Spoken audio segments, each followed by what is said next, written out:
De volta ao Brasil, vamos seguir com as agendas dos presidenciáveis. A Carolina Abelim está de volta com a gente, trazendo agora os compromissos das candidatas Simone Tebet, do MDB, e Soraya Tronic, do União Brasil, nesta quinta-feira. Carol. Brown, vamos lá. A candidata Simone Tebet, do MDB, foi a uma sabatina que foi promovida pela Ordem dos Advogados do Brasil em São Paulo. Aos representantes da OAB, ela propôs o fim da reeleição. Segundo a candidata, esse modelo abre espaço para a corrupção. Se for eleita, é o que ela pretende fazer. Tebet também defendeu o enfrentamento das fake news e detalhou propostas que seriam viabilizadas por reformas. Falou da importância de reformas como a tributária. Vamos ouvir. A reforma tributária ela é fundamental. É macroeconomia, com troca do governo, e a reforma tributária nos 6 primeiros meses. Se nós fizermos isso, nós rapidamente abrimos o mercado de trabalho para os trabalhadores que estão na informalidade e para aqueles que estão vivendo de bico ou de súplica do Auxílio Brasil. Só tem um jeito de acabar com a fome no Brasil, além da transferência de renda para quem mais precisa, porque quem tem fome tem pressa, é garantir emprego. E só vamos garantir emprego se nós tivermos uma política macroeconômica centrada e se nós tivermos uma reforma tributária nos próximos 6 meses. A candidata Soraya Tronic, do União Brasil, ela visitou a sede da Fundação Abrinq, que fica aqui em São Paulo. A fundação que tem projetos voltados para a educação, proteção e saúde das crianças e dos adolescentes. Ela apresentou propostas e também assinou o termo de compromisso Presidente Amigo da Criança. É um documento que tem cerca de 30 páginas e 5 compromissos, como segurança alimentar e nutricional infantil e de praxe. Desde 2002, a Fundação Abrinq mobiliza todos os candidatos à presidência da República para assinar esse termo, estabelecer compromisso entre governo federal e sociedade civil para priorizar ações e políticas em prol das crianças e dos adolescentes. Vamos ouvir então a candidata Soraya Tronic. Eu fiz um compromisso e principalmente voltado à renda dessas famílias. Há crianças hoje que vivem com cerca de R$10 por dia para suprir todas as suas necessidades. Ainda temos cerca de 2 milhões de crianças em trabalho infantil. Isso é muito grave.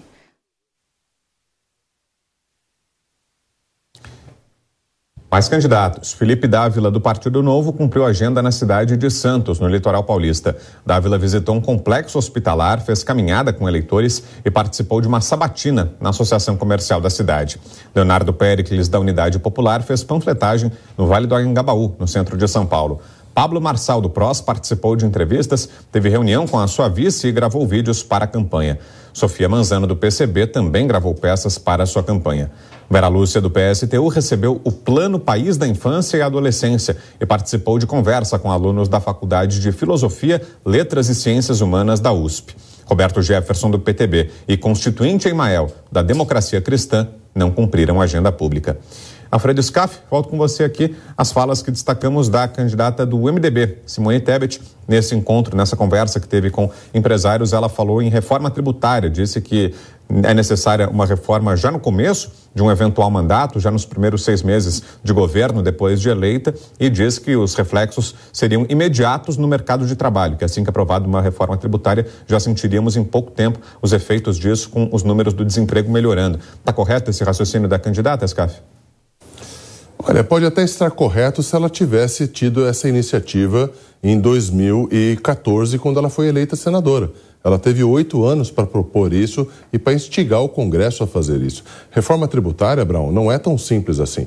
Não se faz em 6 meses. Veja que o governo está baixando alíquotas de impostos todos os meses, né? E alguns desses impostos estão sendo barrados na Justiça. Olha o que aconteceu agora com relação à diminuição do preço dos combustíveis, em virtude de uma exacerbação, um ICMS que na verdade era um confisco por parte dos governos estaduais. Então, essas soluções mágicas, né, essa lida de Constituição de trás para frente, não vai acontecer no Brasil em 6 meses. O que precisa acontecer no Brasil é perguntar para esses candidatos que são parlamentares há já um bom tempo, no caso da candidata Simone Tebet, há 8 anos, por que ela não instigou e ela não lutou por isso durante esses 8 anos de mandato e agora, como candidata a presidente, propõe uma solução mágica que em 6 meses ela fará. Não vai fazer, não é assim que o parlamento funciona no Brasil. Se fosse assim, teríamos uma reforma tributária prometida desde o governo Fernando Henrique. Scaf, quero te ouvir também a respeito da agenda de hoje da candidata Soraya Tronic, do União Brasil.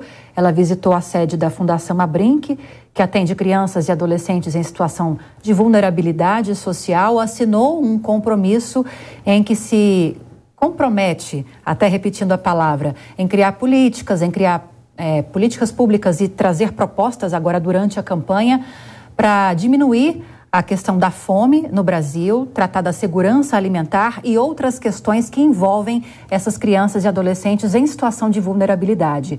Não é a primeira candidata que entra nessa seara da primeira infância, dos cuidados com esse público. São importantes políticas nessas áreas?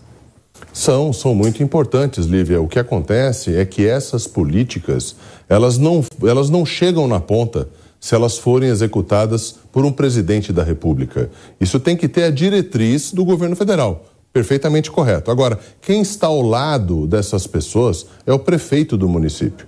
Então, essas políticas são políticas municipais.